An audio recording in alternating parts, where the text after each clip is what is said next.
Welcome to the March 18th Toledo City Council regular meeting. And let's start with the Pledge of Allegiance. Pledge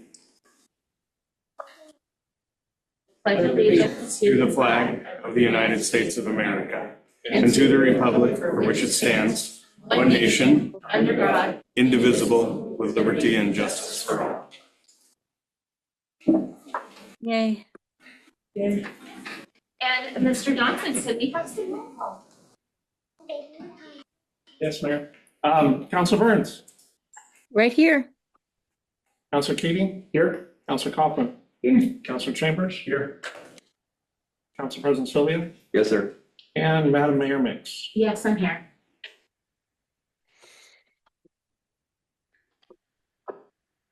Mayor, we do have a quorum tonight. Wonderful. I think we're all accounted for, actually. So great. So now we're gonna, we've got a consent agenda. Does anyone want to discuss any items on there or? Madam Mayor, do you want to call public comment first? Oh, yeah, I guess we'll do that just a second.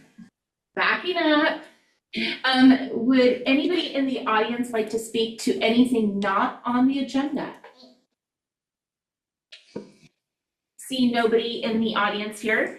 Would anybody virtually online like to speak to us on an item not on the agenda? Madam Mayor, there's no one online raising their hand. Okay. No, we're not having public comment today. Now we'll move on to our consent agenda. Rich, do you want to mention that? Do we have a chance to review the minutes? Entertain motion. I move to approve the consent agenda as presented. Second. Okay. It has been moved by Frank, seconded by Andrew. Or I'm sorry, it has been moved by City Council President Sylvia and seconded by Councilor Keating. Could we have a roll call vote, Mr. Johnson? Thank you, Mayor. Councilor Burns. Yes. Councilor Kaufman. Yes. Councilor Chambers. Yes. Councilor Keating. Yes. Council President Sylvia. Yes, sir. Madam Mayor. Yes. Moving on, community service reports and or presentations to the council. Today we have an exciting one. We have our summer festival royalty presentation. Do I say my name and stuff? Yes.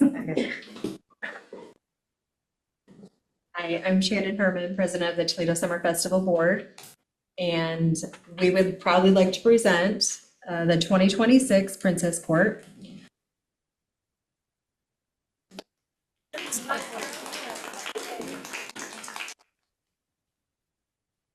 The Princess Court is a longstanding tradition representing our community. We can't see them over there. Put the camera. Okay, you're right over here. We see Let me get them all some the right time. over here. Yeah, feel free to stand in front of us. That's fine. There you go.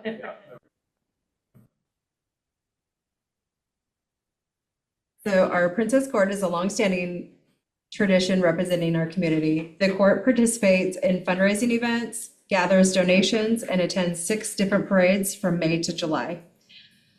Our senior court members receive scholarships, $500 for the queen and $250 for the runner-up. This year, we are excited to add a $250 junior court scholarship. Points for participation, sales, and interviews are tracked year-round. Senior court members will now share their favorite festival memory of the festival or what they anticipate most during this experience. This year's seniors are Taylor. Taylor is a freshman at Toledo High School, and Well, first of all, I'm really grateful that I get to be a part of this really fun tradition. I think, yeah, I'm just really, really grateful to be here. I think I'm most looking forward to meeting new people and getting involved in our community. I'm really excited for that.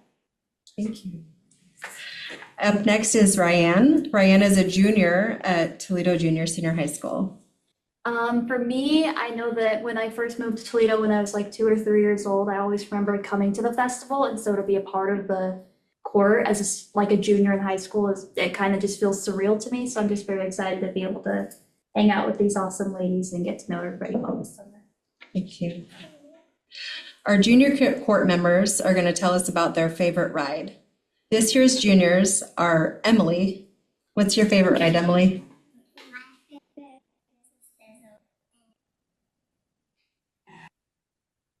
Then we have Kylina. Kylina is in first grade at Toledo Elementary. What's your favorite ride?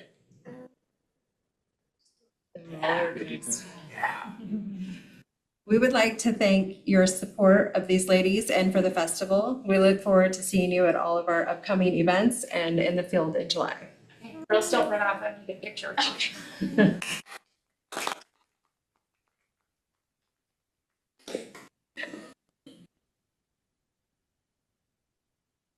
Just give me your review. You almost fit right in. Oh, that's right. Do we have another tiara? She probably brought The it. mayor doesn't need one. All right. I think the mayor for pink is my question. Close. Thank you so much. Thank you, ladies, for being here.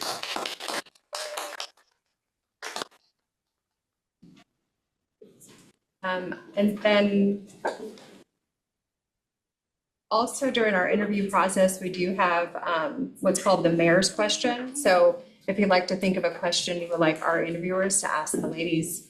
Okay, thank you. When do you need that by, Shannon? July. Okay. No pressure. No pressure. Thank you. And I was reminded by our city council president that, this can kind of be a long meeting and it's awfully a little bit boring. If you ladies would like to stay, you're more than welcome to. But otherwise, we will take a break here and let you ladies leave. Thank you, guys. Thank you for coming. Thank you. Thank you. Sorry. Oh my God. Yes.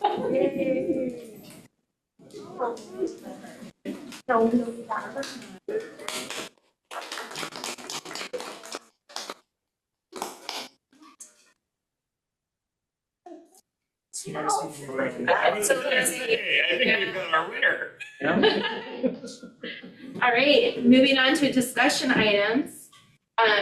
Rich, did you want to interject first, or did you want to do it after we discuss this? No, I'll do it right now. Thank you, Madam Mayor.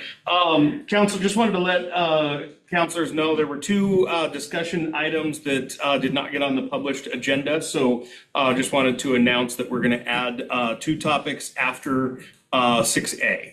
So 6B, I'm going to ask, and she does know ahead of time, I'm not springing it on her. I'm going to ask our city attorney to give council kind of a 1,000-foot overview of the code enforcement process and steps that the city can take as part of code enforcement. I've had a couple of counselors ask about that question, and especially as we go into the budget cycle, I thought it was a good time to kind of give you that 1,000-foot overview.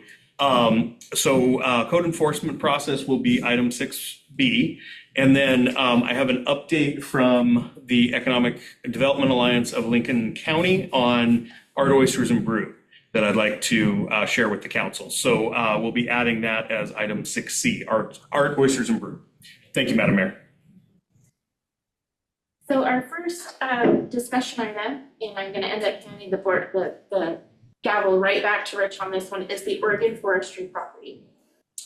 Thank you, Madam Mayor. So, Council, I believe that several of you, if not all of you, are aware that the city has been engaged in conversations with the state regarding the potential acquisition of the Oregon Department of Forestry land located in Toledo, just off of Highway 20, behind the Town Pump Food Fair, Toledo Feed and Seed area.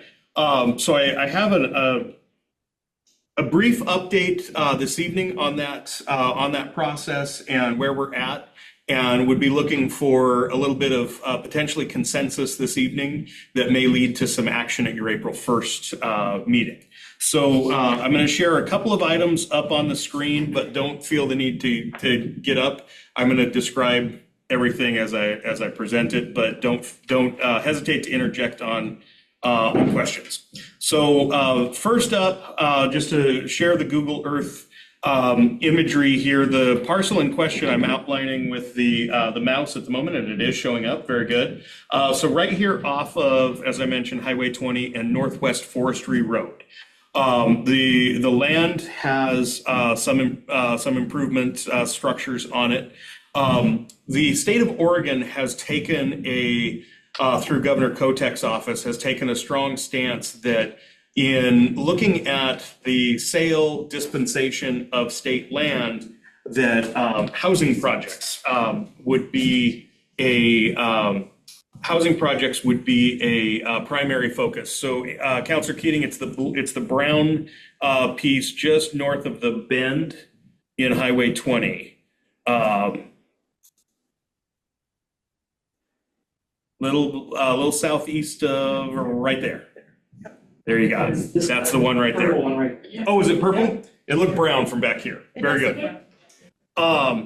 So former Mayor Cross and I had been in several meetings with ODF and the governor's office about this particular piece of land. And the really interesting part for the city of Toledo is the potential for development of new housing.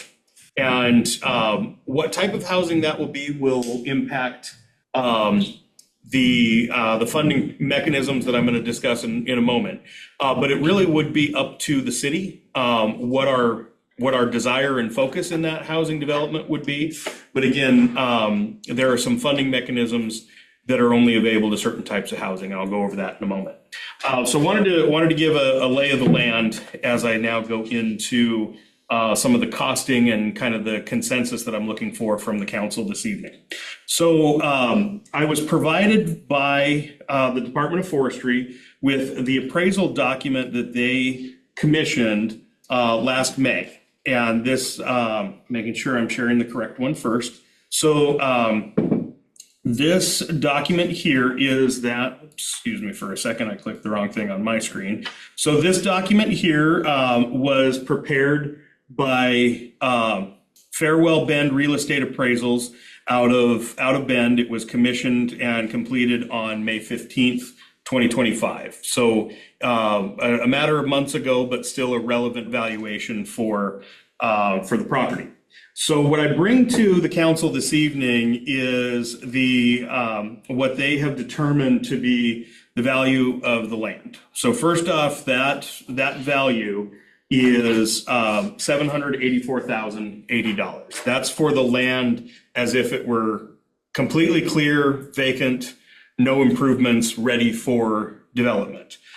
This particular consultant to the state then came up with what you see here they call the demolition costs. So that would be to demolish or otherwise remove the improvements on the land and get it ready to have new housing developed on the site. So as they describe in the narrative on the page that's up on the screen, it identifies that the subject parcel has 12,613 square feet of various improvements, principally wood frame construction. They provide a data set on another page, which uses the new ODF site as a comparable. And at the new ODF site, it found that the total demolition costs, including dumping fees, was $142,656 for a 4,759 square foot frame building. That equaled approximately 30 square feet. So extrapolating from that, applying it to the 12,613 square feet of the current improvements on the land, they did note that economies of scale would suggest that there would be some downward adjustment on the demolition costs at the higher rate. So with those factors in mind, the consultant applied an estimated demolition cost of $25 per square foot, multiplied it by the 12,613 square feet of structure, and came up with an estimated demolition cost of $315,325.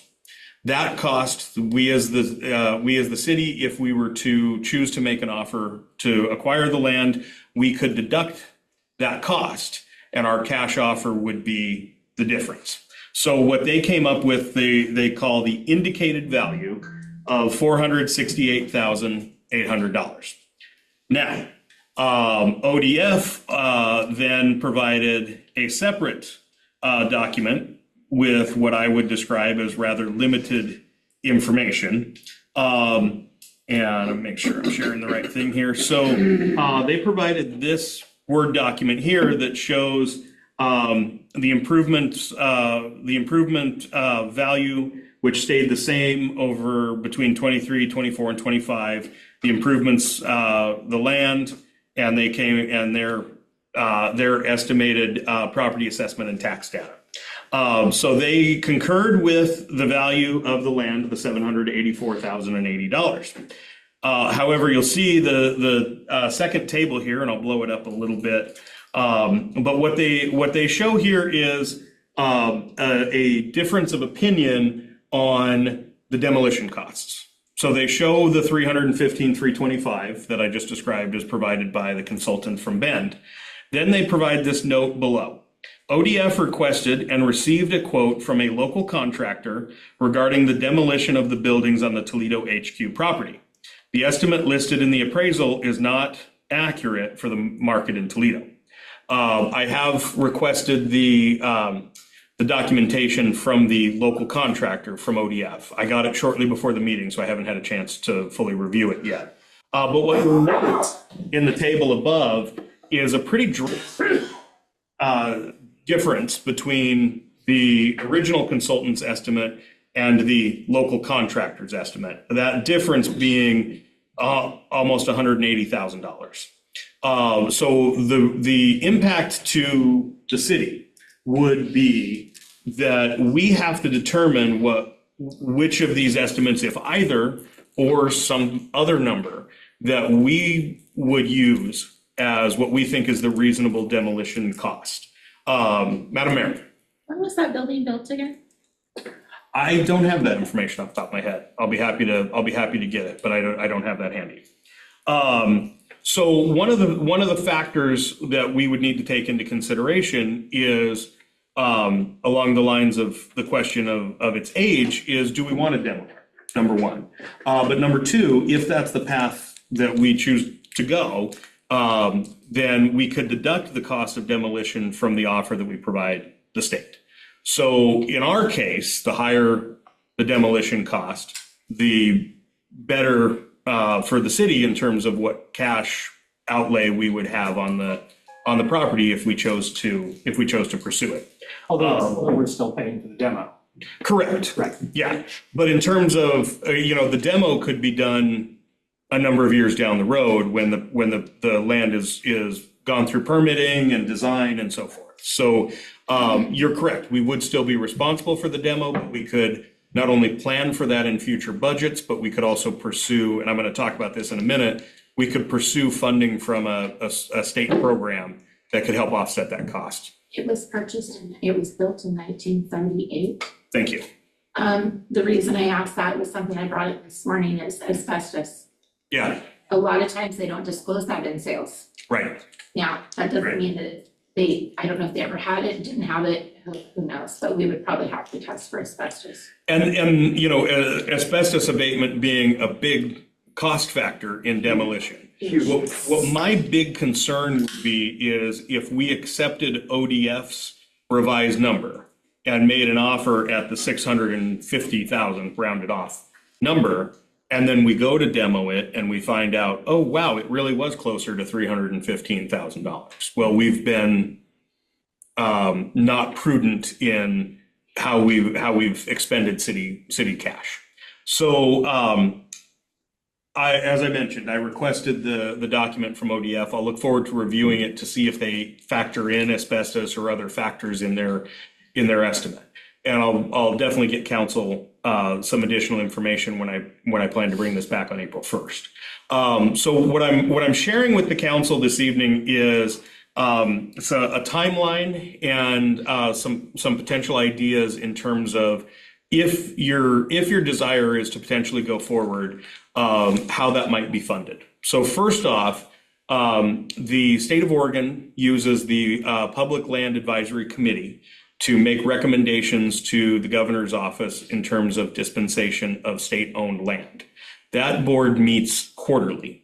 Their next board meeting is scheduled for April 23rd. And they ask that we provide, if we are interested in making an offer, that we provide a letter of interest by April 2nd, which would be the day after your next business meeting. So we have a couple of weeks to get some additional information and put a letter before you at your next meeting to consider authorizing me to present. Is this different from the letter of interest that Mayor Cross submitted sometime last year? Yes, so the mayor's interest was very general, or the mayor's letter, excuse me, was very general, basically just indicating we're interested in pursuing. Okay. So the letter that we would be providing to the state would be, we are prepared to enter negotiations. Here is the dollar amount that we're prepared to offer. So one of the things that in discussing with our interim finance director, how we might finance this if council wants to go forward, is the parcel within the URA. And one of the items that was on my to-do list from my predecessor was, if needed, to look at revising the boundaries of the URA to bring in this land. Luckily, we don't have to do that. It was included in the original URA. So that's step one. We can use URA funds for this. Looking at this year's URA budget, we set aside $300,000 for remodel of the public safety building. As you know, we're not prepared to go forward with that project at this time. So depending on the timing of the acquisition, those resources could be available.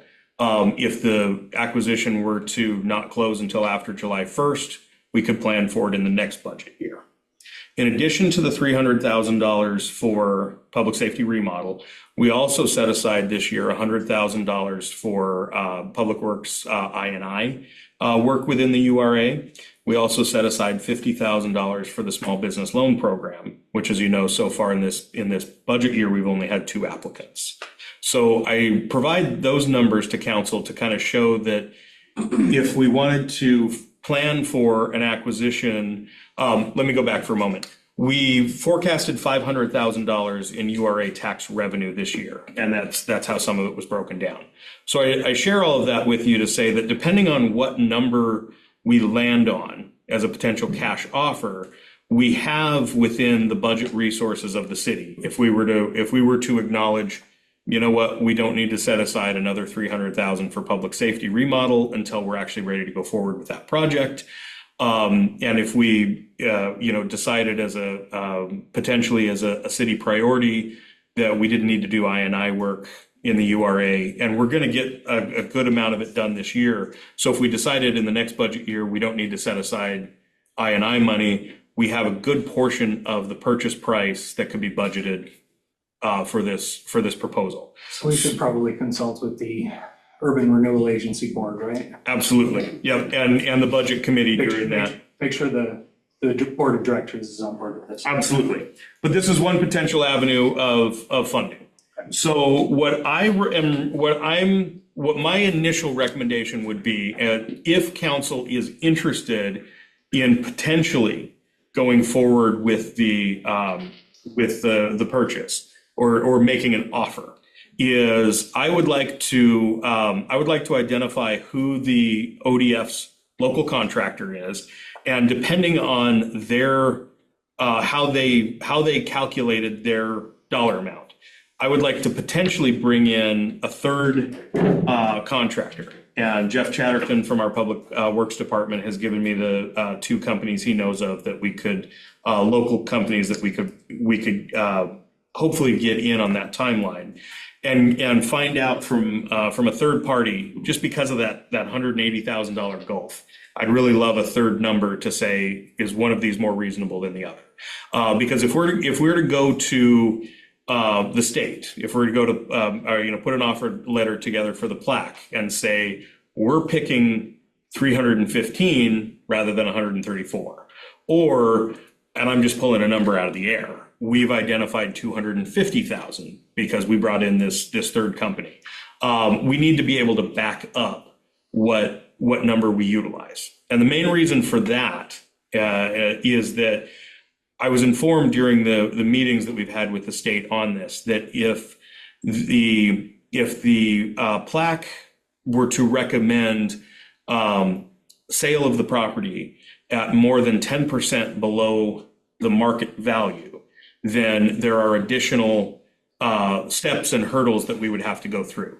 So for us to be able to determine a cash offer, minus the demolition costs, and be able to say it's less than, 10% less than the market value, we need to be able to establish what the market value is. And that would involve having an understanding of a true reflection of the demolition costs. Are there restrictions on if the market cost or within 10% of the market cost? Are there restrictions at that price point?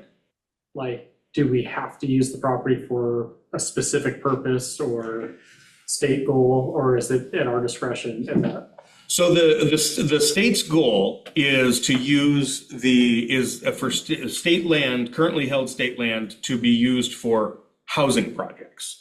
And I'm gonna explain in a moment why I kind of did a hand emphasis behind that phrase. But it is intended to be used for housing. So if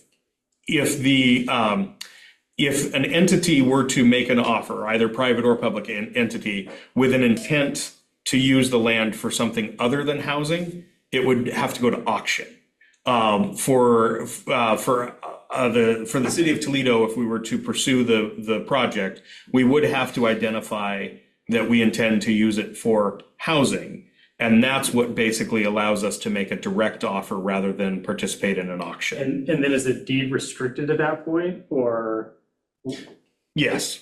Yeah. So it would be restricted for housing.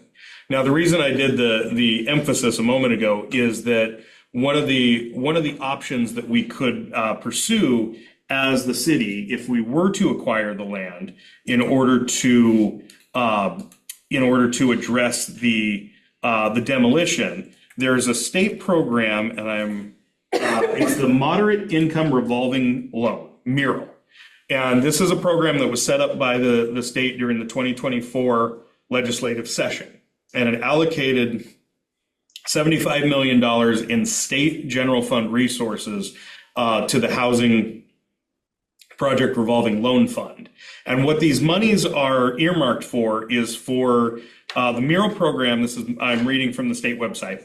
The MIRAL program is limited to developing new housing or conversions of non-residential structures into housing for households earning 120% of area median income or less. So that falls, that 120% applies to the definition of very low, or moderate income housing projects.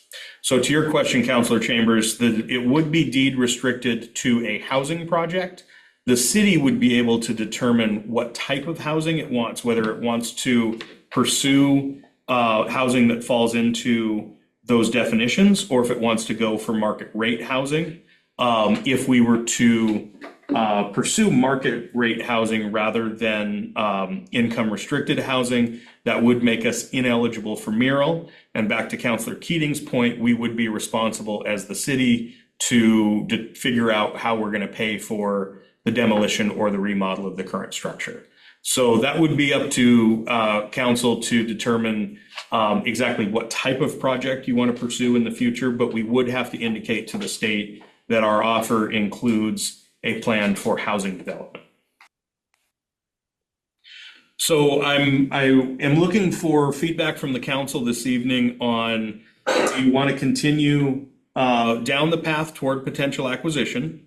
And if so, would you like me to try to, in the next 2 weeks, get a third estimate for demolition to help us in figuring out what cash value we would like to offer?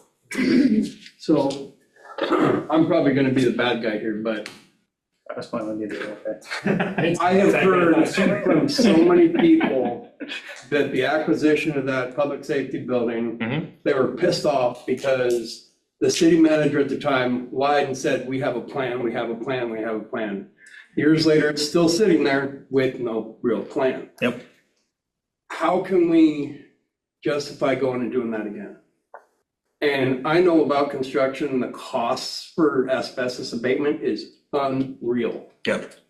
Yep. I just can't see us, I mean, we just let somebody go because we couldn't afford them last But year. bear in mind, 1935 1938? or 1938, the original construction would probably have been before asbestos was actually used.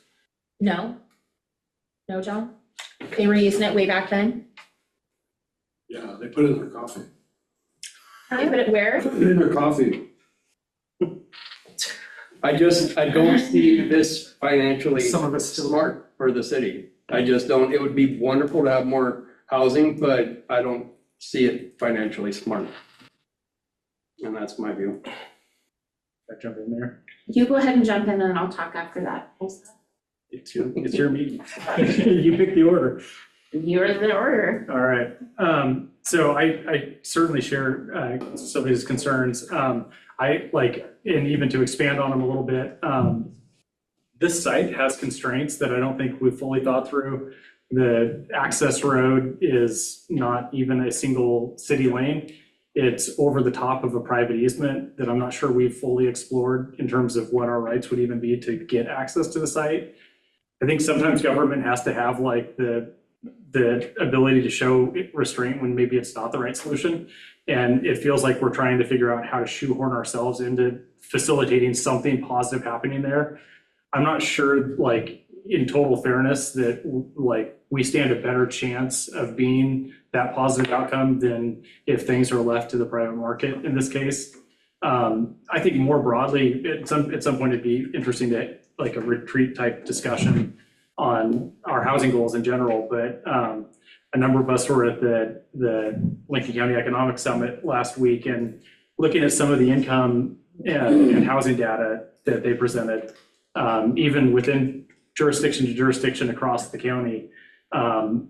We are home to some very constrained incomes, which suggests that our housing is more affordable than some of our peer cities across the county. Yeah.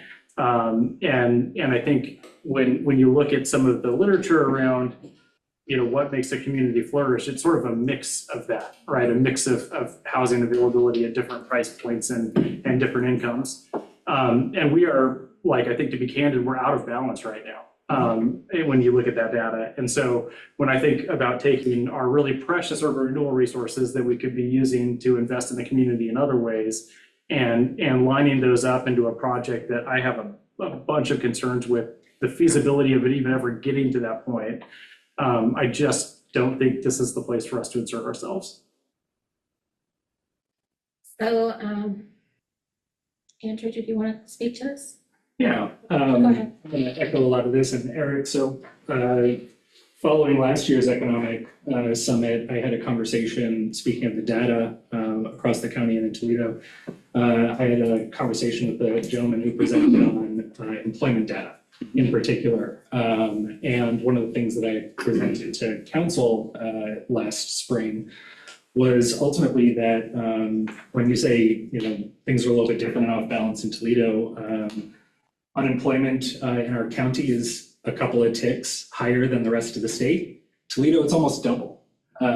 We have much more unemployment here. We have much lower rates of degree and credential attainment. We have much lower income than the rest of the county. We kind of, Toledo as a city kind of brings down the rest of the county. I'm sorry, back up. Yeah, Degree, credential attainment? degree and credential attainment. I feel offended by that remark. What? Because I am the least educated person in this room. It's that's not a point of anything I other have than. teasing you. Okay. Okay. Yeah, I just, you know, more I'm getting at, They don't tend to pursue higher learning. right. We are very much go ahead. Just a clarification on that, it doesn't necessarily mean that people from here don't pursue higher attainment of learning. It means that people who end up here Yes. didn't have higher levels of achievement. And if there's a chicken egg thing going on Yes. with where you build, I think, I'm not gonna make your point for you, Counselor, but I think you're probably going down the same path. Yeah, it's more that the people who tend to get that attainment tend to leave the community as opposed to come to the community with that, with those degrees. We don't have higher education, as in institutions of higher education in Toledo. We have very limited higher education institutions, and credentialing organizations in Lincoln County in general. But if you build income structured housing units, you're defining yourself into that. Yes, and we also don't have the jobs that typically have the degree That's what I was attainment just gonna requirements, say, right? yeah, we don't have those here. We don't have, right, anyway, so it's all just to kind of talk about that there tend to be different income housing needs associated with those factors. Anyway. Now, to the point of this property, one of the things that comes to mind for me is the conversation we were having last year around this being potentially workforce housing as opposed to affordable housing. There were conversations about partnering with the Confederated Tribes of the Siletz and partnering with Georgia Pacific on the purchase or or whatever work was going to be done to build the housing that would be there, with the idea that based on the investment of the city versus investment of GP versus the investment of Confederated Tribes would determine the allocation of how many of the units would go to each of those organizations for the purpose of workforce housing priority. I think I would kind of fall back to that if we were to go in the direction of purchasing this property. I do wonder about whether or not we are still engaged or if we ever were meaningfully engaged in conversations with those entities about partnering with us in this effort.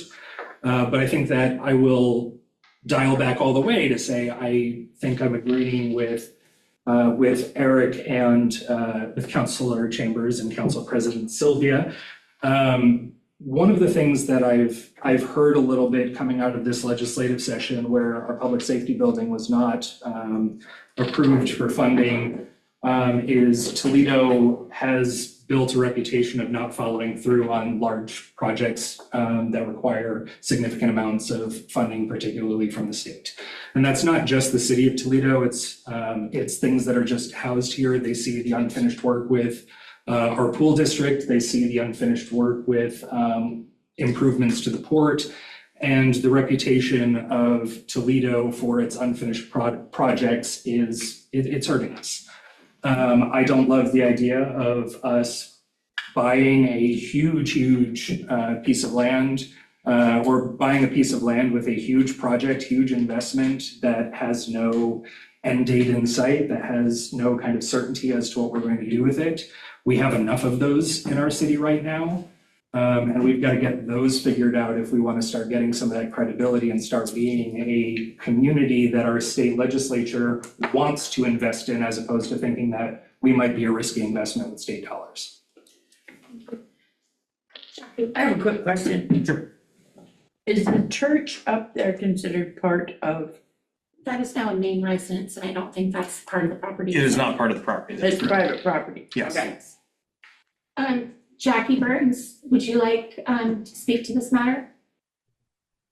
No, actually, I'm just listening. Thank you. Oh, okay, well, we're trying to reach a consensus. Do you have an opinion one way or the other as to what we should do? Well, I'm kind of following in line with Eric and Andrew, and also Council President about, and I have limited understanding, but I share that concern about seriously now. So, yeah, Thank I'm you. offering not much input. No, that's all we needed. I appreciate it. You bet. And Jackie, how do you feel about this? Ditto. I think it's a really good idea that We just can't do it right now. And what, It's too dangerous to do it right now. That's kind of my response. Go ahead, Jackie. I'm just wondering what could or would happen to this land if we just pass on it altogether? What, Somebody else will buy it. There's only been one other public entity that I am aware of that has expressed interest to ODF in the land, and there's questions of, do they have the liquid resources to go forward with a purchase? And from what I have heard, their interest in the land is not for housing. So likely they would not be a partner that the state would seek to partner with. One question that I would have for ODF is, if we were to say we're not prepared to submit an offer at this time, do you then intend to go straight to an auction, or what's their timeline? Because if we said, hey, we're not ready to present a proposal in April, what about the July plaque meeting? That would give us a little bit more time to potentially pursue. So mural funding, I mentioned it earlier, it's available not just for acquisition, but also not just for demolition, but also would be available for acquisition. The reason I didn't mention it in that capacity is we just simply wouldn't have time to get approved before the April meeting. So there is the possibility of securing funding that would not impact our direct resources. So that's one thing I could ask the state, and I'm leaving this up for council feedback. I could ask the state, could we get another 3 months to continue looking at some other options, rather than saying we're just not ready we're just deciding not to go forward with it. Well, I feel like the answer from my perspective, since I haven't actually shared that yet, is that to me, this wouldn't be an everything. I think that it would be good for the city to be able to, develop more housing. I just didn't think the original plan was the greatest. And I think for the city facing the budget shortfalls that we know we're facing and trying to cover everything, I think it would be very irresponsible for us to turn around and commit to $650,000 for a piece of property that we don't have the money to develop, and we would have to rely on things like, it feels like it would be fiscally irresponsible, and I tend to be a more conservative person. So for me, it's a no, not right now. And yet if things change in the future, like you said, if it were to go to auction and we could look at it and buy it cheaper, they're great. But it would have to be very cheap. Yeah, and with less restrictions. With no restrictions. With no restrictions. And that's just kind of where I'm coming from. I think it's a not now thing. It's not good timing for the city. So really, really quick, and I do see your hand, Councilor Keating, but I wanted to address a couple of the items you brought up a moment ago. I do know that the former mayor did have conversations with both GP and with the tribe.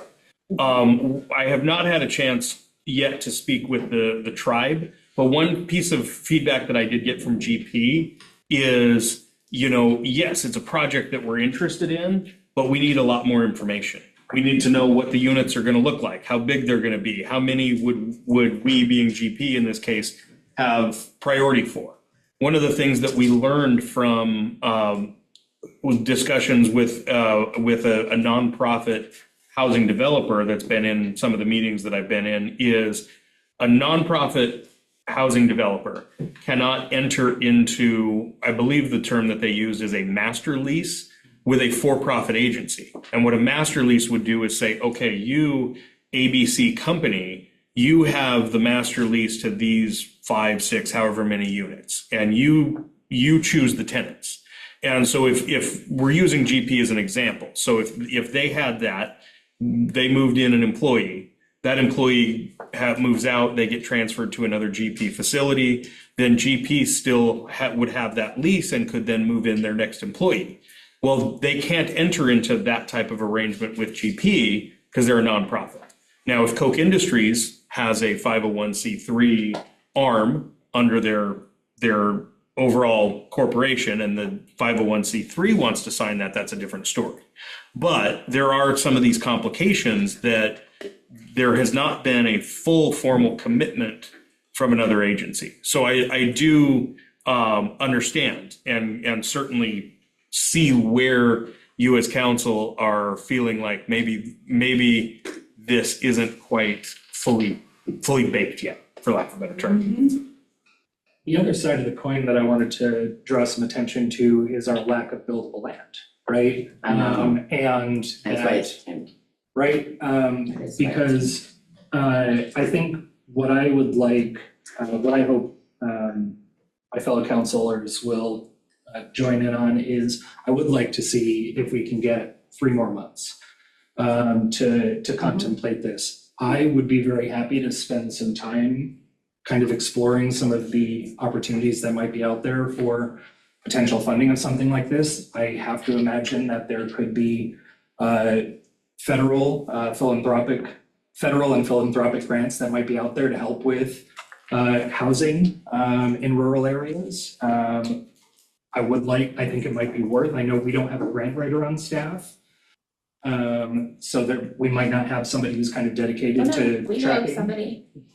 Dedicated to tracking opportunities like that, kind of, and knowing which ones that are out there, but certainly I can reach out to some folks in the philanthropic community and see if they have ideas. But I think seeing some of these numbers and actually talking about this concretely for the first time,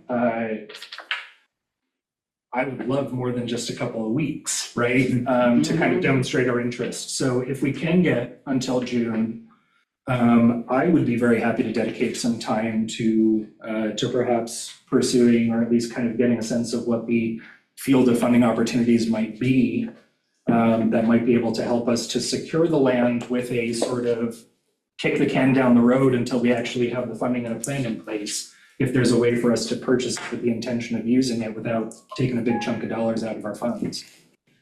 Well, my thought is, I mean, if we had all the money in the world, which we don't. If we had all the money in the world, you know, the original plan was to like put condominiums or something up there. But, you know, we have a lot of people in our community that cannot afford to live someplace.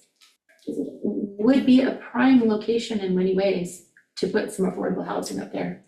And so, you know, even low income housing, if a developer, if we could get a developer on board or whatever, but then the city would end up in the business of renting, which isn't the worst thing. We could use the revenue. We could. And that's no joke, and the revenue would support paying back any loans that we took out. So it's not bad for the city, and it's not necessarily a bad thing. It's just more for somebody to deal with, because then you have to be a landlord. Right. So, you know, we have to really consider that part too. Yeah.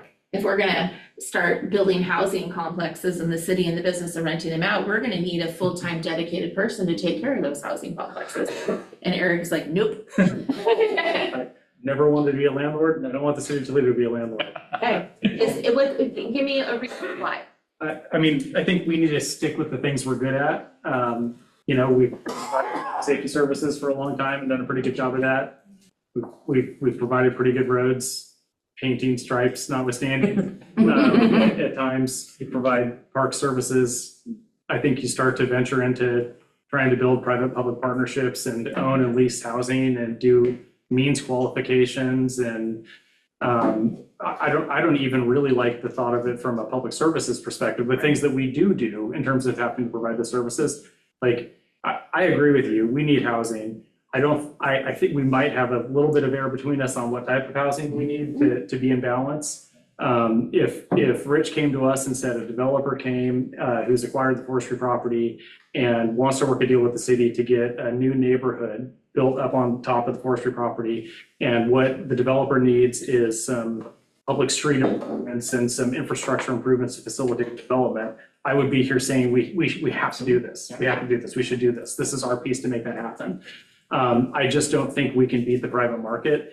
I totally see what you're saying, Councilor Keating, and my heart wants to spend more time to try to figure out how to do this, but I can't imagine a world where I ever want it under the restrictions that are the only way we would get it through this path. And so for me, I don't want to pursue this path anymore because I don't want it. If we succeeded, I would think that it would be bad for the city. Sure. So I would rather see it, go to, it's interesting to think about us as a player at an auction to be able to get the land at a reasonable cost and without restrictions.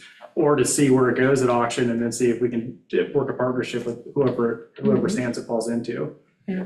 But it would be awesome if we had a thriving new neighborhood with some attached, some detached housing up in that area. It would be amazing for the community. I don't think we're the agent of action to drive that car, but maybe we can help. I like your phrasing of keep doing what we're good at, but I think one thing that we are noticeably bad at is generating revenue to keep up with our costs. And so I think some of this is also, I think, some discussions around finding alternative revenue streams.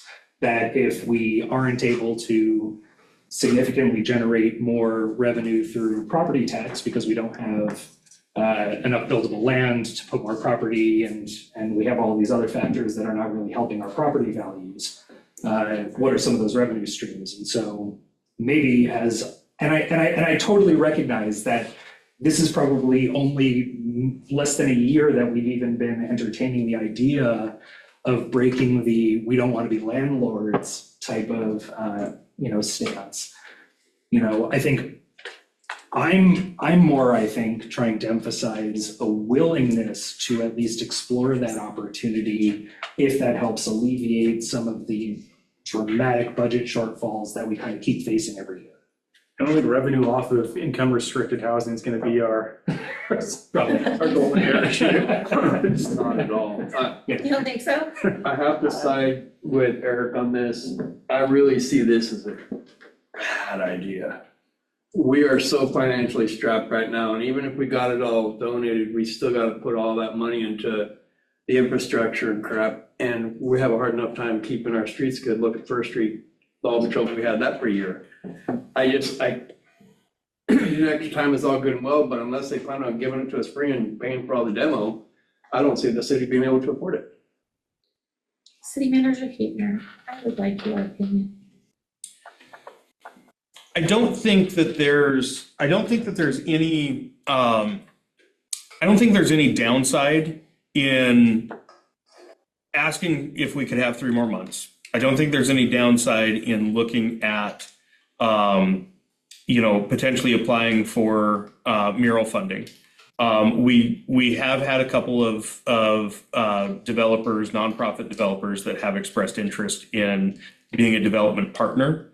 And that would be the city not having to be the landlord. We would simply lease the land and have a developer be the landlord. And that would be likely less revenue to the city than we would be if we developed it. But then if we were the developer and the landlord, we also have to maintain it. Oh, but does that put it back on the property tax rolls? Because right now it's not on it. It would not be on the property tax rolls. We would be the owner, but a developer would basically lease the land from us. But there would be property taxes paid on the houses that are there or the units that are there, and those wouldn't be owned by the city. That's it is correct that they would not be owned by the city. So those structures would be subject to Lincoln County property tax. Not if they're owned by a nonprofit. Not if they're owned by a nonprofit?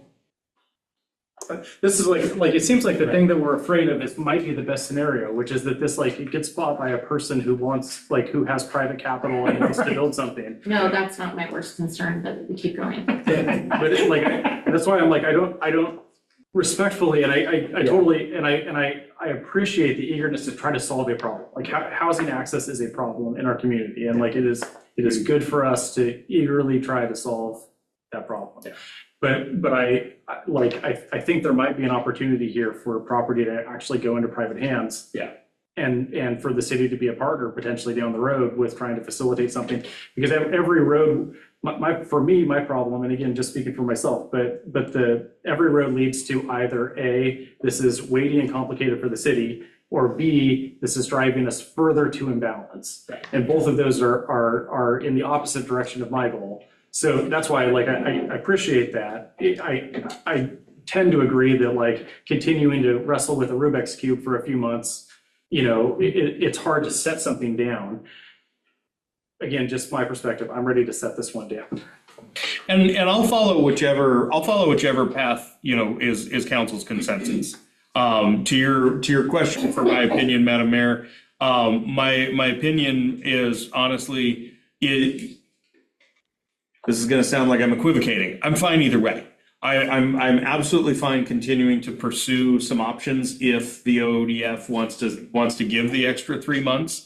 If they're unwilling to, if they say, nope, if you're not ready to proceed, then we're going to go to the general dispensation path, or we just find out in the next 3 months it's just not feasible, then I'm fine. I'm also fine if you tell me we're ready to set it down. If we really, really want it, like if we're gonna have buyer's remorse a year from now, just take it.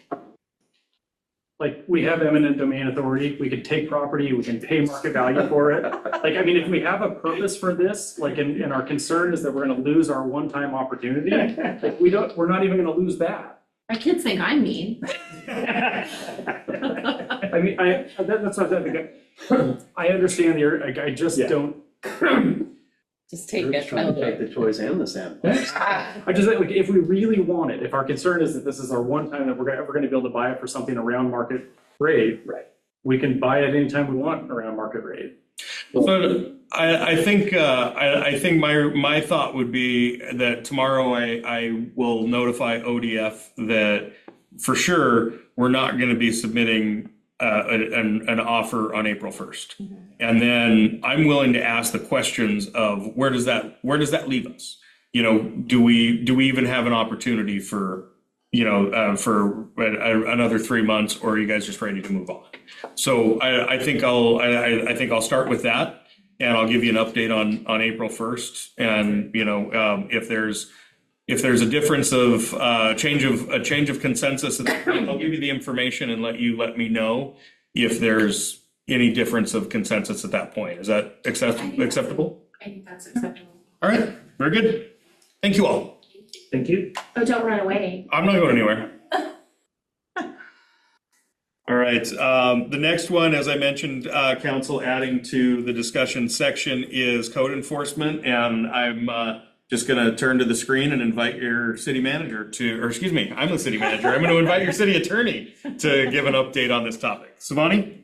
Thank you, City Manager Huebner.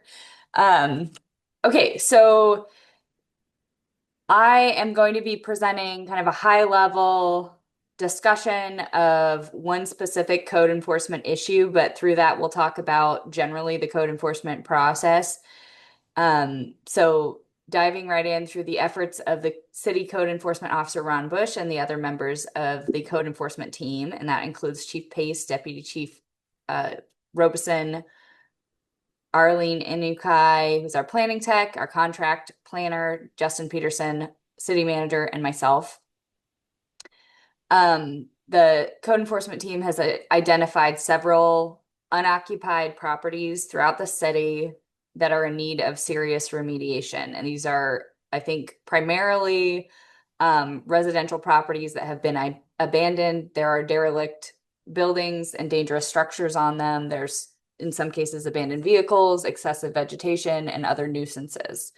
And so we put this on the agenda to discuss with the council at a high level, so that the council can get a sense of the variety of the processes that are applicable to this, where some of those properties are in the legal process, and then the issue that might come back before you or before the budget committee are related to some difficulties that can come up when we're trying to get these properties into a better condition. So I want to give you examples of some specific issues without discussing specific properties. If that is a discussion that council would like to have, I would suggest that we discuss that in an executive session, because it's possible that the city council would need to consider litigation or otherwise receive confidential legal advice to be able to have those specific discussions with respect to specific properties or to take further action. So I'll start with the background of the code enforcement process, and I'm going to oversimplify this. Code Enforcement Officer Bush could give you a much more detailed description, and it's also set out in Toledo's municipal code exactly what the code enforcement process is for various violations. But in general, it starts off with either a complaint or notice by city staff, whether that's patrol or fire, public works, or the code enforcement officer himself who does rounds, notices a potential code violation. And it can also be called in, like I said, through a neighbor or someone else in the area who's called in a complaint. So there's an investigation. This results in a correction notice, which states what the violation is, what's needed to correct it, and then a time frame within which the property owner is supposed to correct the violation. And then from there, it's on the property owner to make the corrections and take any actions that need to be remediated. And if that doesn't happen, if there's no remediation or no fix, then there are different enforcement options available, and those can include assessing penalties, correcting the violation at the city's expense, and then assessing costs to the property owner, and even proceeding to municipal or circuit court and then requesting civil penalties in addition to the cost to abate the nuisance. And ultimately, this can result in a lien on property, and in some very rare, worst case, last resort situations, can result in the city condemning the property or taking ownership of the property or responsibility for the property in order to abate the nuisance. Basically, at any step of that process, we can run into difficulty in exercising the code enforcement and getting the violation corrected for various reasons. One of those is that we're unable to locate the owner. So that can happen when it happens a lot when the original owner has passed away or otherwise become incapacitated, and the new owners, say children, we're unable to locate them. So we've had owners experiencing homelessness where we're unable to figure out where they are or identify them in order to continue the legal process. We've also had difficulties when the status of the property is unclear. So occasionally the property will be in some step of the foreclosure process, and there's a dispute over who owns it. So that's another area where if there's a pending court process, it's difficult for the city to know who to go to for the fine and to get any party to take action before the court says that they do or do not own the property. So that is one reason. So those two are kind of the two main reasons why these derelict and dangerous buildings can sit there. Another reason that happens is that the cost to abate the nuisance is very, very high. And it's just not in the city's budget to be able to take responsibility of the property, demolish the building, or otherwise abate the nuisance, close up the building, take out the nuisance vegetation, and then remain responsible for the property. So to give an example of a few of these properties that are or examples of what that can look like when properties are in different stages. So for instance, one property was recently sold in a foreclosure sale, and that property is now owned by a bank. So because there are dangerous, in that scenario, when we know who to go to site, we know that there's an owner that has resources to be able to fix the nuisance, we can continue to issue citations and be in contact with that owner and expect that eventually not only will the building be cleaned up, the nuisance will be cleaned up, but that the city will recover its money spent in any emergency actions that it needs to take or any legal actions that it needs to take. So even though they can kind of, in that scenario, it can be a lengthy process, that's more of a certainty than some of these other scenarios. there is one property that's currently in litigation, and we expect that that litigation will eventually end, and then we'll have an answer as to who owns it. And then from there, we can work with that property owner, hopefully, or at least cite that property owner. And again, be able to recover fees and expenses and get the property remediated, or expect that the private property owner will remediate the property. But then there are other properties that we don't know who the owner is, or we know who the owner is, but we can't find them. Or that we know who the owner is, but they don't have legal capacity to make decisions. And so we need to identify a guardian, or some other person who will be able to make decisions about that property. And those are the ones where the city, if the city is going to take some action other than what it is already doing, which is addressing emergencies, and doing as much as it can within the budget, then the city would need to consider an additional funding source to be able to do something about those properties.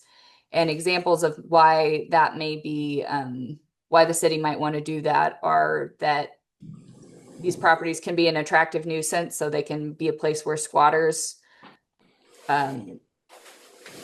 live in buildings that don't have power, they don't have sewer, they don't have heat, or there's excessive vegetation, there are abandoned cars. It's, it doesn't look nice, but it also may be a dangerous structure if someone were to enter it.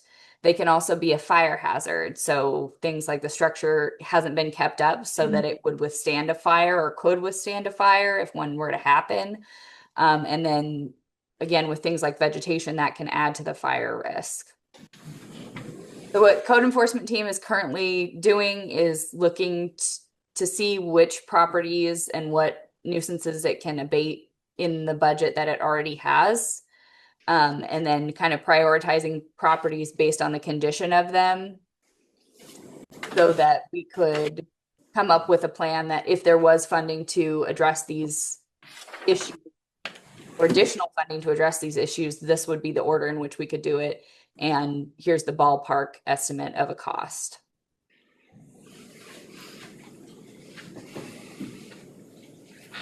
I think, so that's the general overview. And so questions for council at this point would be this. I think the code enforcement team and city staff have some decisions to make about whether or not this comes before the budget committee. But questions for council at this point would be, would you like to have an executive session to talk about some of these specific properties? Are there any concerns that you have about specific properties or properties in general that you'd like to raise now that we can take to the code enforcement team? Well, I don't think we should identify the specific properties ahead of time in an open session. So it sounds like For the same reason that we should talk about it in an executive session. I think it's all the discussion related to specifics should be in an executive session. And I think we do want one. And Jackie Burns is raising her hand.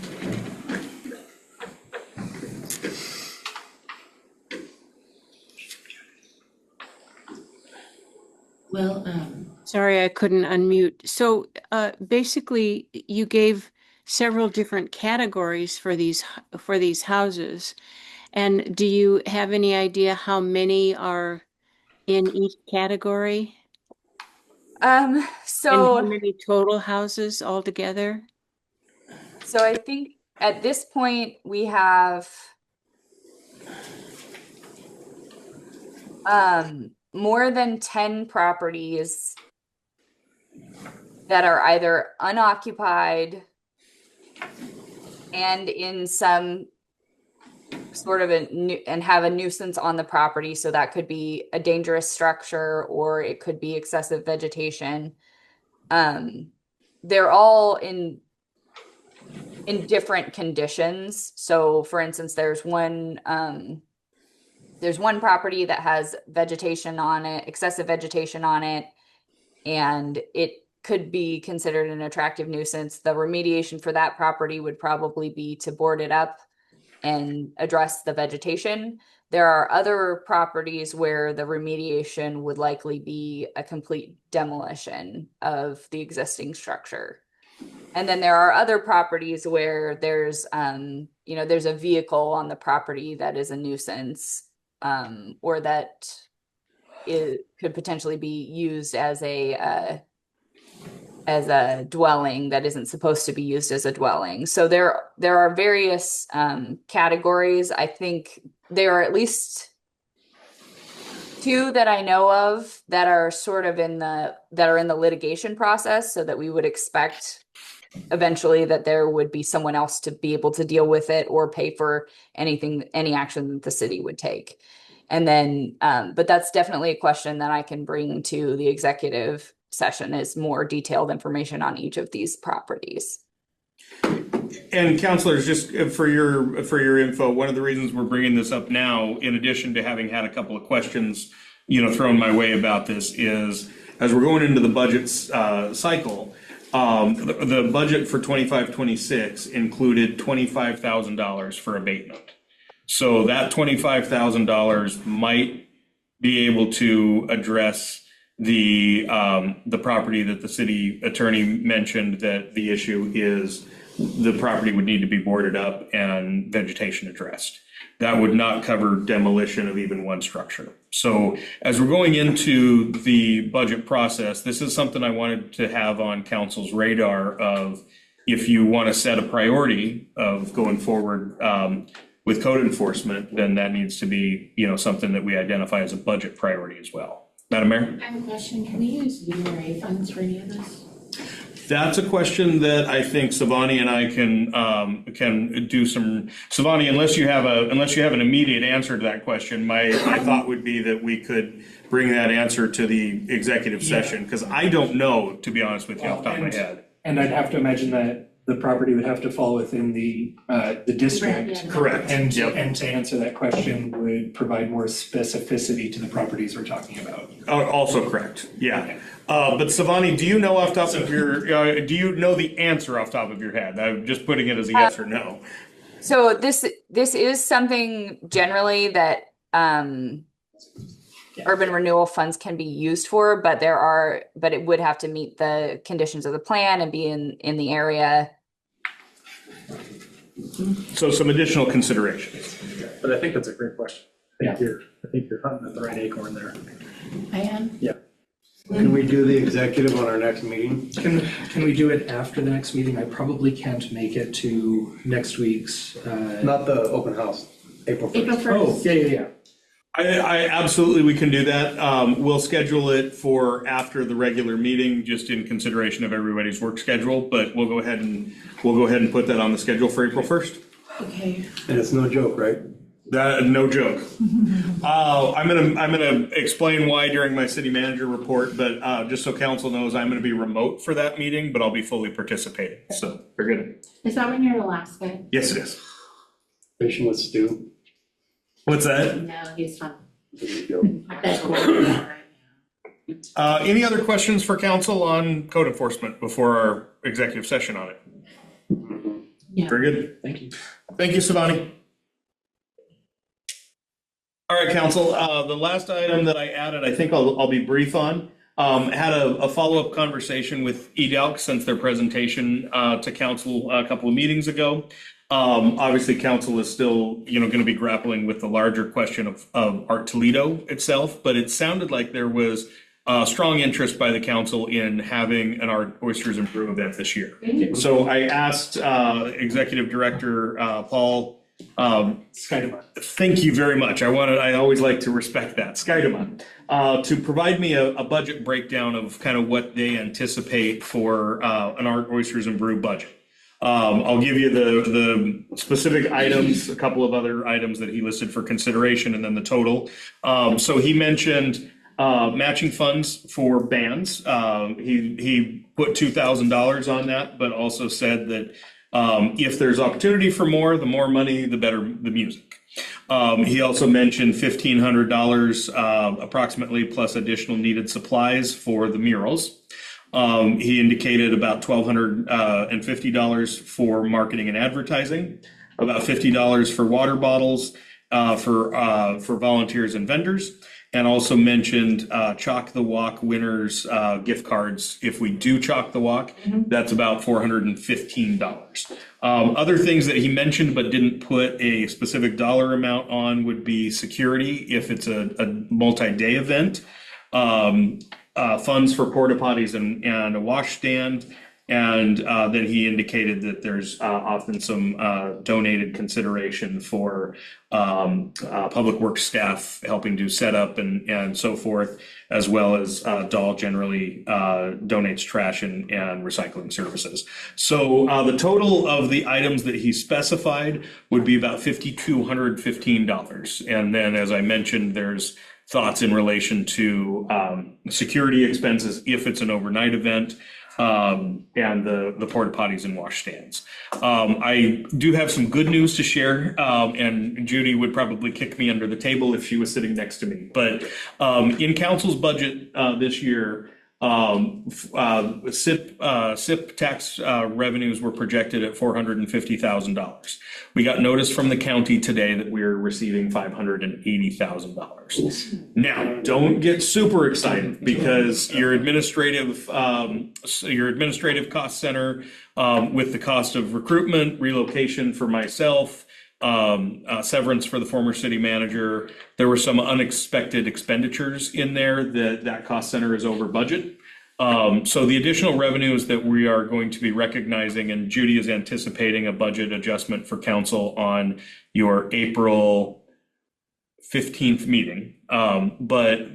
So some of those additional funds are going to need to help balance some cost centers that are over. But I do think, given the small amount that EDALC is looking for, that we could absorb that in the additional revenue that we got notified today from the county. So I would like to hear from council if there is consensus to give EDALC a thumbs up on Arts, Oysters, and Brew. Yes. Yeah, and I would just say, let's also make sure, I know the city was responsible for the security last year. Let's make sure we're going with the firm that actually showed up, not the one that didn't. Because I covered for that. Thank you. I will make sure we identify the company that did perform the service. And I've already told Sarah that she can count on me in the same place I was this last year at that welcoming booth. Great. So I'll reach out to Paul tomorrow and let him know that we can get going on that. And at your April 15th meeting, as I mentioned, Judy will be bringing forward a budget adjustment for council's consideration, and I'll have a recommendation in there of how much we can earmark toward Art, Oysters, and Brew. That's on D-Day. Yes, it is. I like that this is the spoonful of sugar you're giving us for the supplemental budget. I like to give spoonfuls of sugar where I can. Let's just say it wasn't that nice in the briefing this morning. I didn't have that information during the briefing this morning. And I know, Frank just mentioned, having a connection with Sarah as well. I know that we had 2 members of council that were very involved in the planning for previous years. I wanted to offer that, given my marital connection to EDALC, I'm also happy to help with any collaboration that might be needed. And I will definitely, as this will be my first year with Art, Oysters, and Brew, I'll definitely appreciate the expertise that council can offer. So I've never been before, but I'll be there this year. fair enough. So I'll be with you as far as being like lost what do I do next, but It yeah. used to be a week long, didn't it? No, we used to have it 3 different weekends. Yeah, I was actually, that's funny you mentioned that, Madam Mayor. I was just seeing the sign in the City Hall bus shelter out here, and it was the first Saturday of, I think, July, August, September. Yeah. And then last year it was it one weekend but multiple days? Well, no, it was June, July, for the last August, couple of- wasn't it? For the last. You're right, June, July, August. And for the last couple of years, it's been 2 consecutive days, I believe. But yeah, and the turnout dramatically shifted when that happened. It shifted to the positive? Yes. Okay. Having it 2 days in a row, having the same vendors, part of that security aspect Yeah. is that it's watching over all of the tents and Yeah. making sure that the vendors are able to keep their things on Main Street overnight. So I think that really improved the vendors that we were bringing in, and just having one kind of consistent 2-day series of musical performances and all the activities. So I think that type of model worked really, really well for the last few years. And I'll certainly ask Paul. I think he's open to either structure, but that'll be a question I'll ask. Is it easier to plan one 2-day event or 3 separate 1-day events? So I'm just gonna say, I don't want him to go back to 3 No, separate no, events. okay. And everything that It's so much more work for everybody. and every indication that I've heard from an anonymous source is, that there are a lot of things that have been worked out, right? That it's really more about just kind of having the certainty to go forward and get working on it. Is what they've perhaps been looking for, is they've needed the investment from us to say, yes, go ahead, we're doing it again. Great. But I think that everybody seems really happy with at least the model, because it's been really successful for a couple of years now. Well, not only that, but I don't know, you were on, one of our van life events last year said that they wanted to come and do their van life event on Arc Oysters and Brews so they could attend it as well. So it's bringing in groups of people that want to come in, and if we split that up between 3 single days, you're gonna cut people out. Very good. All right, well, I will let him know that we would like to go forward with a 2-day event, and we'll start getting the arrangements together. Perfect. Thank you all. Thanks, Rich. So our next item is a decision item, the authorized expenditure for the fire apparatus repair. No. Thank you, Madam Mayor. So, Our last $5,000. Sorry, no more money. so thank you, Madam Mayor. As you see in the council packet this evening, council, there's an RCA requesting your approval as the mayor introduced for the expenditure to repair the fire apparatus. The short story on this item is that it initially was estimated, budgeted at around $35,000. Sticker shock brought it in at more than $50,000. But as you see from the RCA, that really had to do with the type of repair that ended up taking place. So the vehicle is a 1997 Freightliner. It was delivered to Benton County for replacement of the compressed air foam system. During inspection of the vehicle, Benton County determined that the vehicle's gearbox was integrated into that compressed air foam system, the CAFs, and would need to be replaced as well. The additional work required a significant increase to both the cost and the time to complete the repair. During the service performed by Benton County, the CAFs and all attached wiring and tubing were completely removed from the vehicle. A new foam system was installed and attached to the pump, and a new gearbox installed. The Toledo Fire Department received the vehicle back in January of this year. Prior to its return to service, the vehicle passed with the best performance scores of in the entirety of its 30-year life. So Deputy Fire Chief Robeson is very, very happy with the vehicle that they received back. To that extent, the vehicle was originally slated for replacement as part of the upcoming 2026 budget per the fire department's vehicle replacement plan. Due to the recent repair and the scoring of the vehicle, the fire department recommends retaining the vehicle in active service. The fire department's current plan is to reevaluate the vehicle in 5 years to determine if replacement even needs to take place at that point. So the general fund reserve that is specifically earmarked for fire department equipment has a current balance of $450,194.76, can easily absorb the cost. So what we're asking council's approval this evening is to remit payment of the invoice from that fund in a total of $84,311.49. And the repair and funding source has been recommended to you from the fire department and the finance director. Madam Mayor, that concludes my report. I am available if there are any questions. It doesn't really matter. I'm just curious, what would the cost be if you guys went ahead and canceled it out and brought a brand new that exact kind of brand new updated fire truck? What would it cost?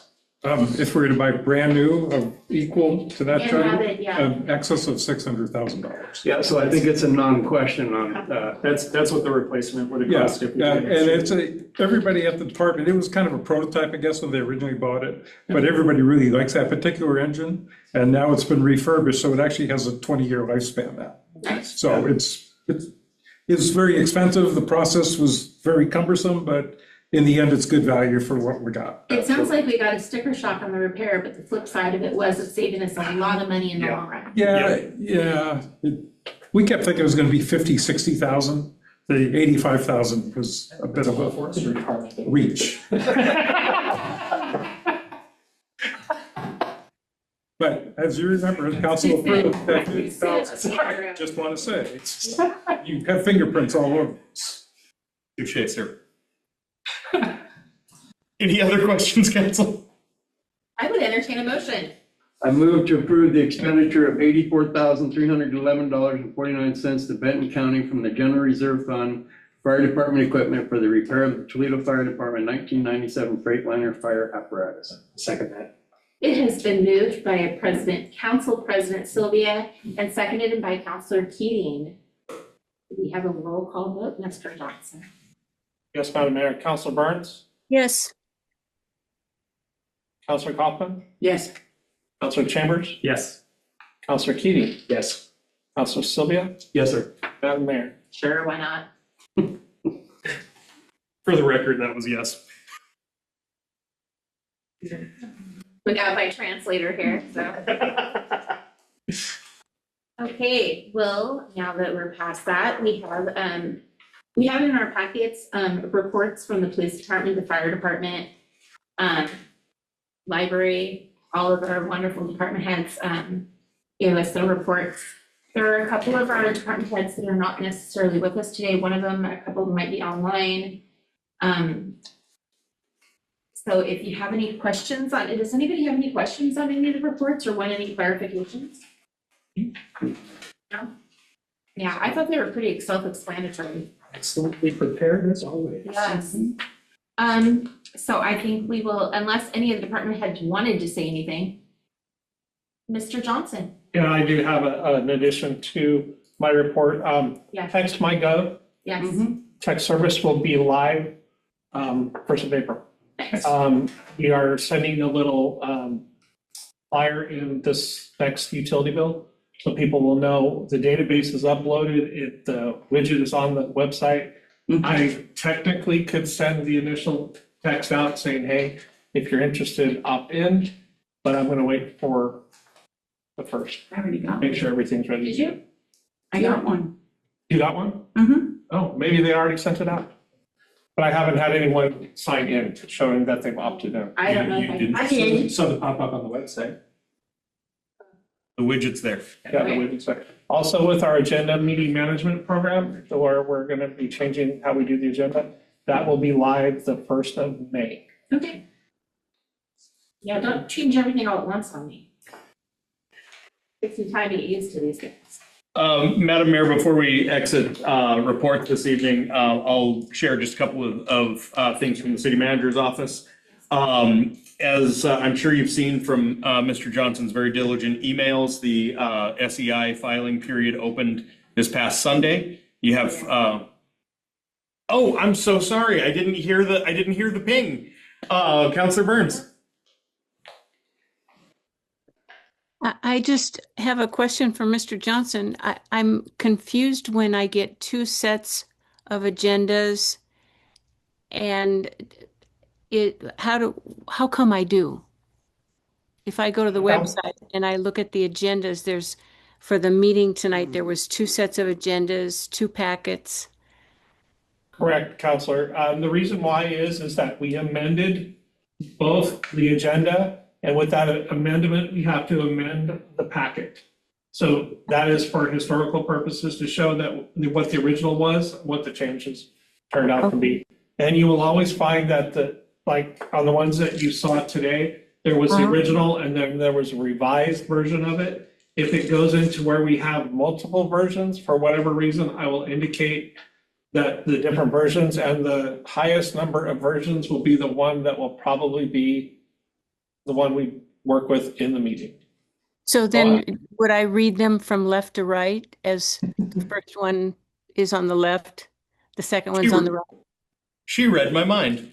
If you go to the website and you're looking at our list of meetings and you see two agendas, the one on the left will be the earliest version. That's my right. The one on the left, sorry, it's my left. Okay, the one on the left, as you're reading the website, will be the first version. And as you go left to right, there'll be the newer. So if in the rare instance we've had 3 versions, the one on the far right will be your newest, most recent. What if he runs out of room in there? It would probably drop to a second line. Stage chat. Not a Yeah. challenge, but Actually, at that point, there's a way to add files to the meeting information, and I would move them down to that. Oh, there you They go. would still be available, but they would come up further down on the page. Okay. Good question, Counselor. Thank you. sorry, Rich. That's okay. No, thank you. I can't remember which one of you it was, but thank you for pointing it out because I didn't hear the. Because I was also thinking, because I caught that pretty quickly when I saw the same thing that Jackie saw. If there was a way to indicate somewhere at the top that says amended on, for example, might be a good way for folks to know the difference between the two. We can do that. That's a good note. Thank you. So maybe it's a preparation date or an Well, amended I date. was confused. Well, this one that I printed off didn't have a date on it at all. And so the revised one actually had the date. So that was the first one. I went to the next one and it had the date, and went, that's gotta be the current one. That's got to be the current one. See, But it could But be, adding, it could be something perhaps in the footer at the top that just says, revised on or something like that, just to indicate. That's a great note. Yeah. That's a great note. I could even put like a watermark that says updated across it. Something like that. We'll fiddle with it, but we'll add something like that. I appreciate it. Well, it's because we may makes- know that, but somebody historically goes to look in it that wasn't here at the meeting, they're not gonna know it unless they're actually seeing that, so Yeah. that's a good idea. Yeah, great point. Thank you. Okay. City manager's report, as I was just diving into a moment ago.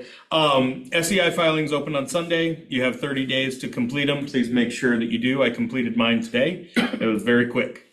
Nice for me, the answers are no, no, no, no, no. But please make sure you get those in. You'll notice the mayor mentioned earlier, a couple of department heads are not with us this evening. Mr. Lorimore is going to be out for a little bit. He's dealing with a family situation. Some of you have heard directly from him on what that is. I'll leave it to him to share with those that want to, but he has expressed his thanks to all of those that are thinking about him and his family right now. I also want to give just a hat tip to Jeff Chatterton, our public works supervisor.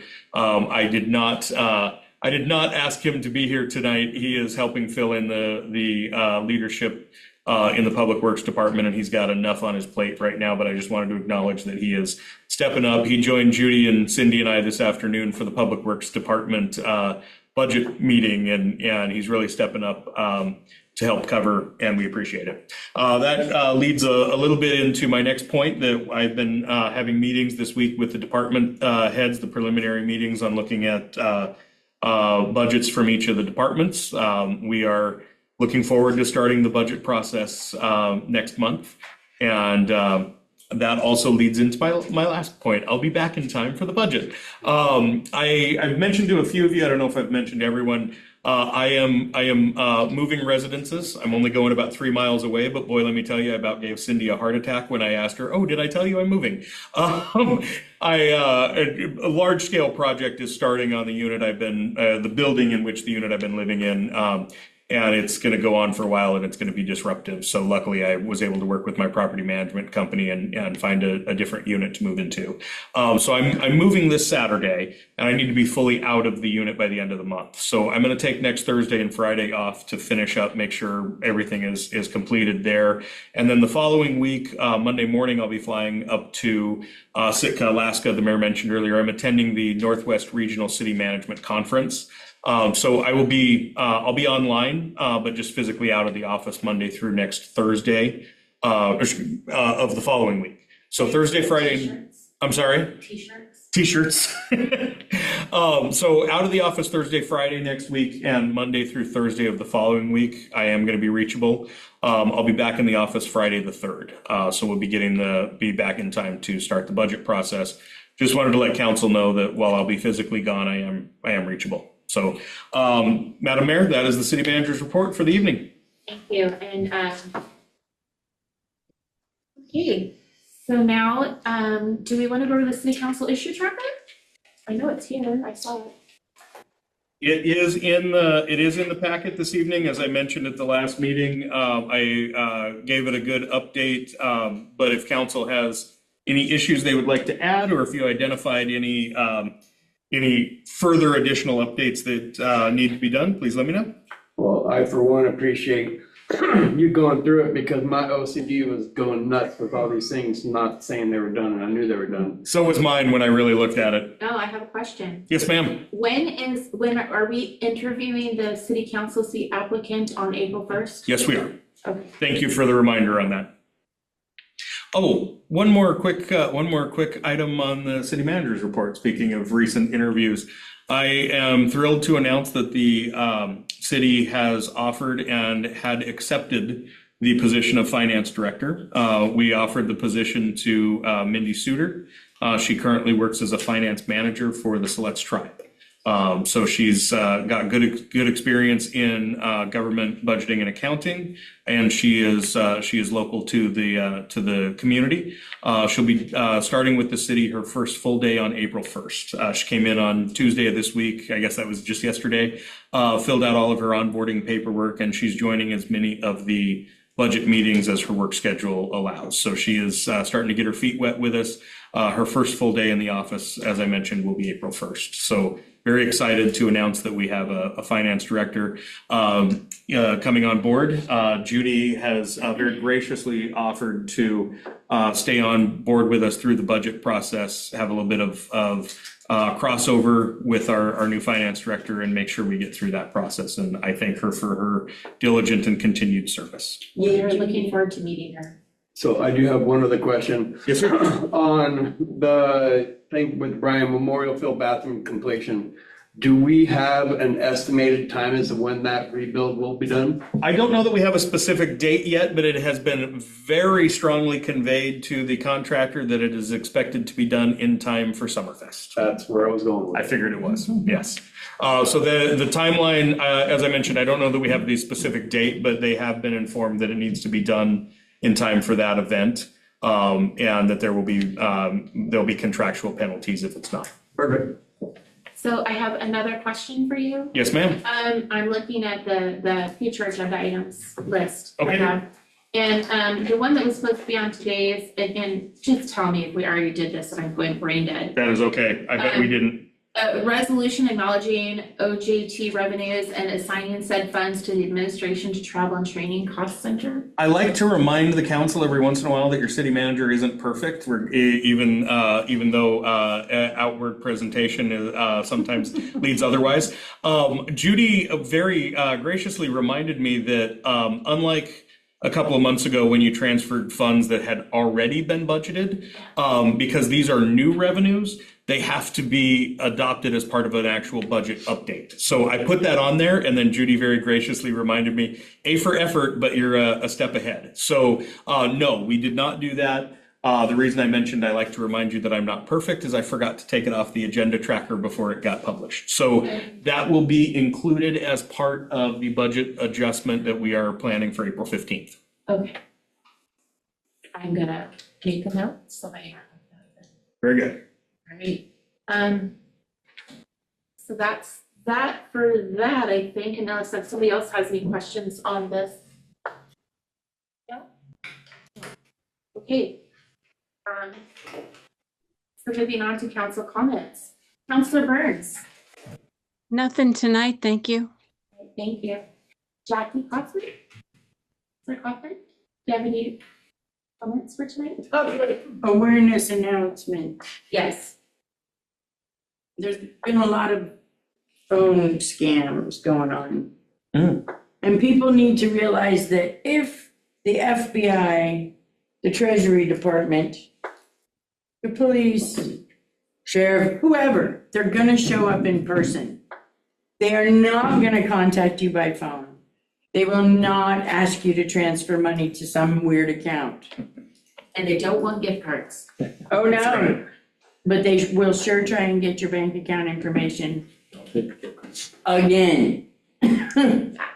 They will show up in person. When they start talking, answer the phone and say, contact the local police. They will contact me.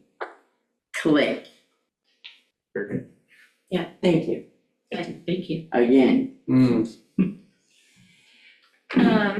Counselor Chambers, I think I'm used close to my word quota, so I'll try to be really brief. you have a word quota? Self-imposed word quota. Oh. I don't want to talk too much. One, just the big news, I didn't have time to poke in there when I parked, but there appears to be an upholstery business in the former Crow's Nest or whatever that building is. The folks who were down at the end of Yeah. Main Street? They were down, okay, so it's a net even, but it was nice to see that building activated, and maybe there's something we can do with our urban renewal programs that could be useful for them at some point. Absolutely. I don't, like, not in a contentious way, but I want to just briefly touch on Councilor Heed's feedback. I've heard the same feedback on Toledo can't deliver a project. And I can't speak at all to whatever state fund support's gotten. I don't have no awareness in that. I have paid attention on the pool district, and in fairness, like, their ask initially was for twice as much as they received. And the actual cost of delivering a project is many multiples of that. So it's like, here's half of what you thought you needed. Yeah. Why can't you deliver the project? Yeah. Which is, again, I understand the sentiment. It's just, and I know it's not your sentiment. You were thinking, I've heard the same things. And I just want, for the record, want to be clear that it's a little bit unfair. Yeah, it was some of the feedback that had come when we heard about the safety. Yeah, yep.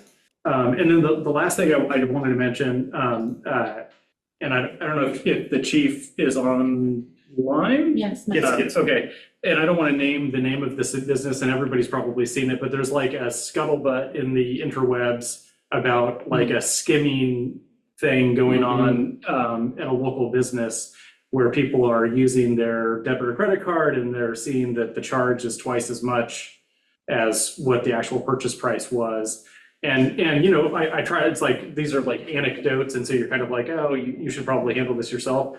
But the couple times that I've seen this posted, it's just like 25 people saying the same thing happened to them. And so, and I've seen people, I think maybe even Councilor Sylvia's like, call the police if somebody's stealing your money. But I was just curious if that's something that's on the police department's radar, and if they're, again, don't give me any information in a public setting that you shouldn't, but I'm just mostly curious if that's something that's on the department's radar.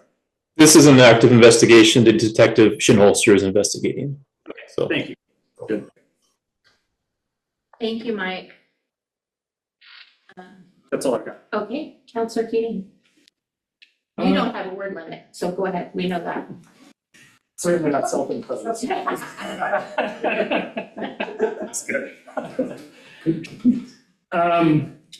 I think the only thing that comes to mind is I know that I've at least kind of raised my own sort of confusion about what agenda items we open the floor for public comment on agenda items. So I think just something that's dawning on me as I'm looking at this agenda is that we discussed a couple of kind of important things to our community tonight in the discussion and information items, where we weren't making an official council action, but we were kind of setting the course for our city by consensus. Yeah. So I think that I'd like to suggest that in a future work session, perhaps we revisit and I guess I'll also mention that, and I know that this is just kind of also that sometimes we forget to do it. We didn't open for public comment on the decision item that we had. Not that I expect we would have gotten any, but if we are making that part of our process, I think I want to make sure that we stick with doing that as procedure. And I think I'd like for us to revisit doing that as part of our discussion items. comments. Because I think that tonight is a great example of a couple that are kind of big, important decisions that I think we kind of made via consensus as opposed to official council action. So I just wanted to offer that. Other than that, great discussion tonight. And that's a good reminder. Thank you, Andrew. I'm still trying to get my feet under me on some of these things, so. And that's a good reminder for me as well. I remember a few weeks, I'm gonna go with ago, realizing, oh, we haven't been doing that, recently. And so I as well forgot tonight, and thank you very much. As soon as you mentioned it, I was like, oh yeah, that was a thing. Yeah, and I think I reiterate the, my own desire for us to have public comment on discussion items, because when we start the meeting with public comment for things that are not on the agenda, discussion items are on the agenda, but we're not telling people, I think, in a clear way that that's not something that we're going to give them the opportunity to speak on. That makes And sense. this might be the only time that we meaningfully talk about it, possibly ever. If our consensus is, let's not go down this road, we're not talking about it yet. That's a good point. It doesn't come back as a decision. Yeah. Great point. Thank you. Counselor Sylvia. So I have a few things going back to the e-dog thing. The four of us were all in attendance. And there was some information that were just staggering. 20% of the ODOT workforce has either quit or retired in the last 10 months, opening up 700 vacancies. Wow. Here in Lincoln County, we have 32,373 homes, only 22,829 are occupied. The rest are all second homes and vacation rentals, which is 9,544. It's unreal. I'm not going to get into the whole thing with Central Coast Food Web. Look that up. It's an amazing organization, and I mean, hell, they called the tribe themselves and said, "Here, bring us your blubber from that well. We'll freeze it for you." Not the tribe calling them. But my biggest pitch is fires. We're in deep shit. Sorry for the profanity, but we are. 3 fires over in Nebraska have consumed 819,000 acres. If people have their burn piles and they're ready to burn, they need to get it done early season and not take a chance, because we are overdried. We have no snowpack, we've had very little. Oregon's already had a couple fires. Lapine had one that got stopped after 11.2 acres yesterday. And we just have to be vigilant because we are in a very bad situation this year. And if you've got a fire that will take off and burn 11.2 acres during the winter, we're in deep doo-doo this summer. So I just want people to try and be vigilant, get your burn permits in, get your burning done early if you can. If not, just put it off till next year or until the wet season comes back, because it's just not worth the risk. Absolutely. It really isn't. And that's really all I've got tonight. Okay. So, for my comments, I've had a couple things. I've attended a couple meetings here, but, I'm not gonna talk about the meeting, because they've covered it. The meeting with, Summit. yeah, that thing, that place I went. Their ducks were great. I love the Muscovies, but anyway. What's on my mind right now is fireworks.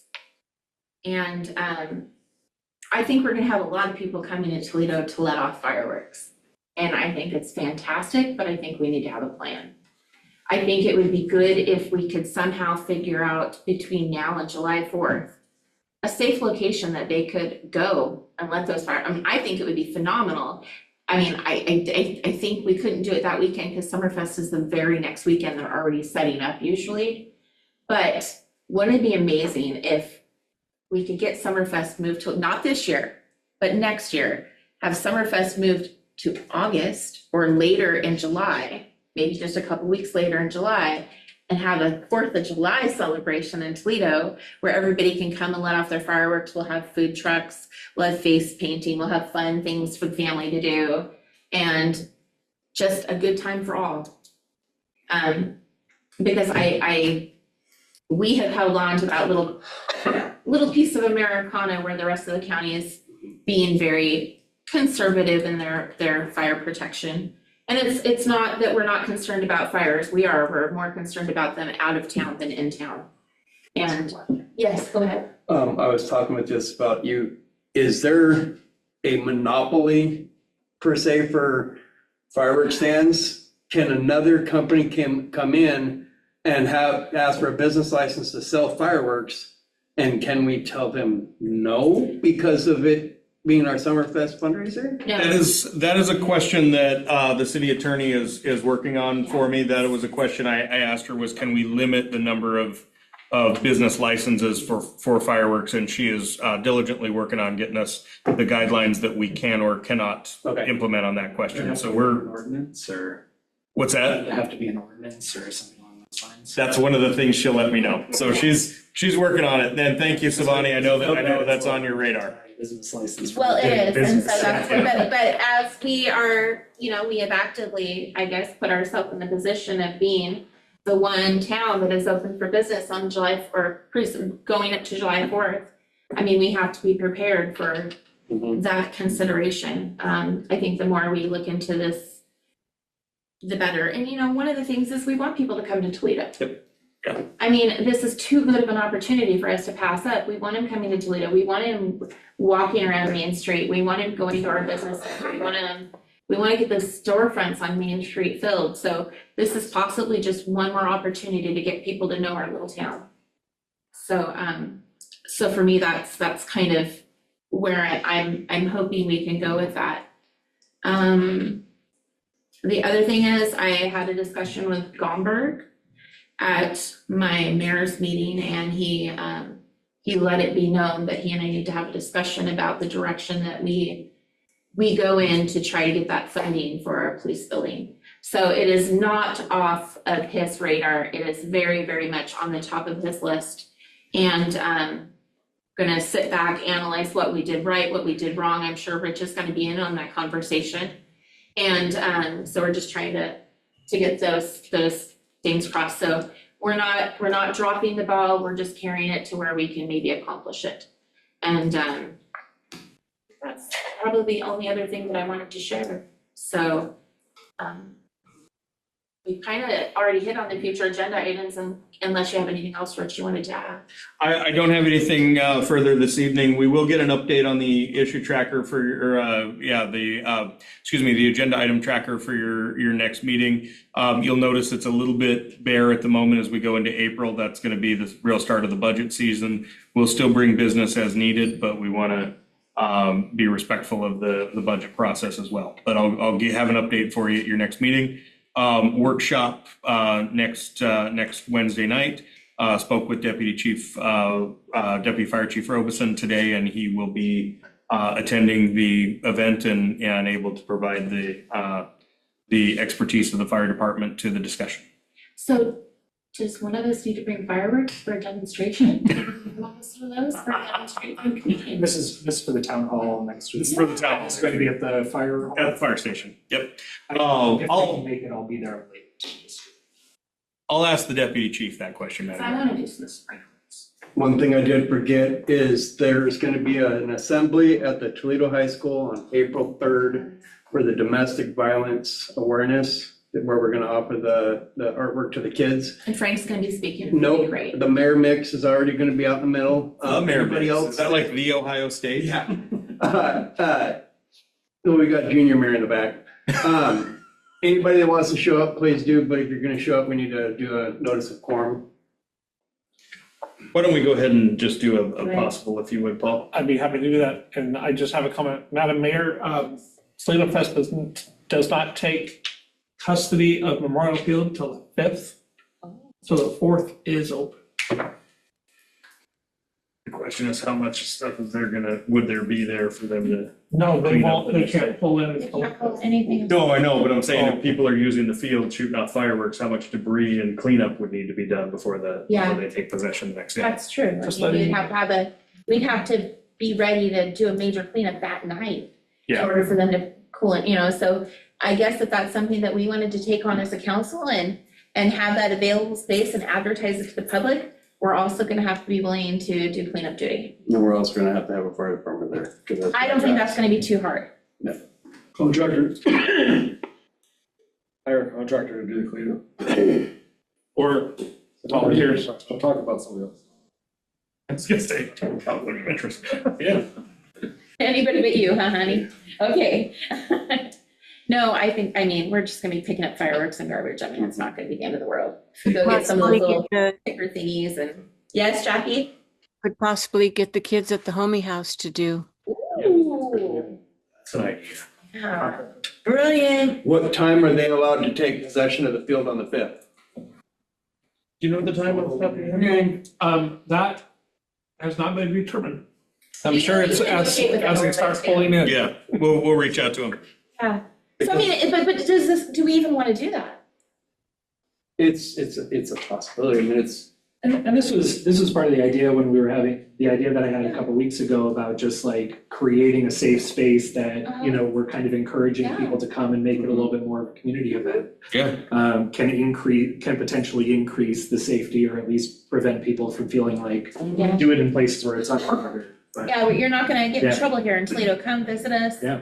Eat at our restaurants, hang out with us. I mean, we could invite food trucks down there even.